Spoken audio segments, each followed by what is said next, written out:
Bonjour.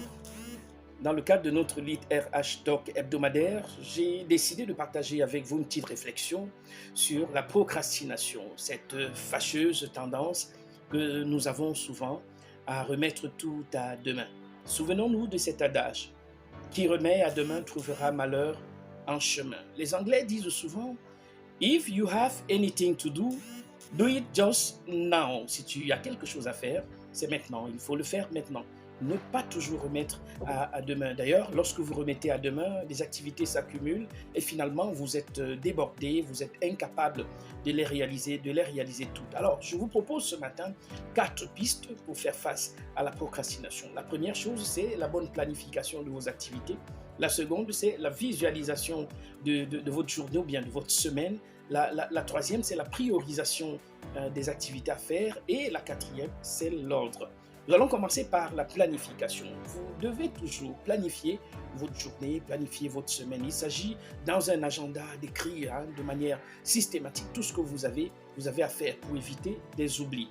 Une fois que vous avez écrit ce que vous avez à faire, mettez tout autour les moyens qu'il vous faut pour les réaliser. Apprêtez tout. Est-ce que c'est des moyens financiers? Est-ce que c'est des moyens matériels? Est-ce que c'est des moyens humains? Est-ce que c'est des moyens liés à vous-même, à votre personne même?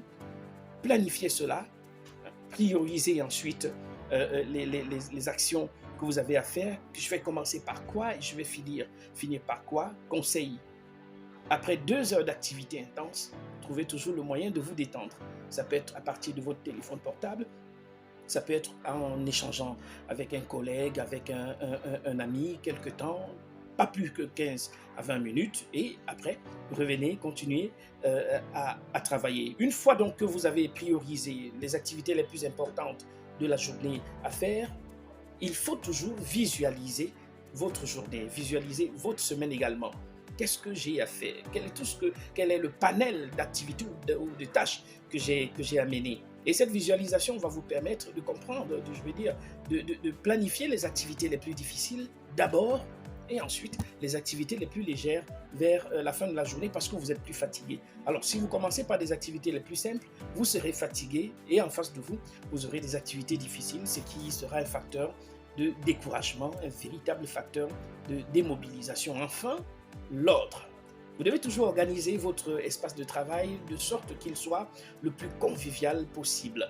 Créer une ambiance favorable autour de vous. Par exemple, vous pouvez mettre la photo d'un de vos enfants, la photo de votre épouse, de votre compagne, ou alors simplement un objet qui a une valeur symbolique pour vous. Cela sera toujours un moyen de mobilisation, de motivation.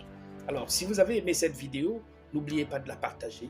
Partager pour que nous puissions diffuser nos expériences davantage, échanger sur nos expériences et partager les connaissances.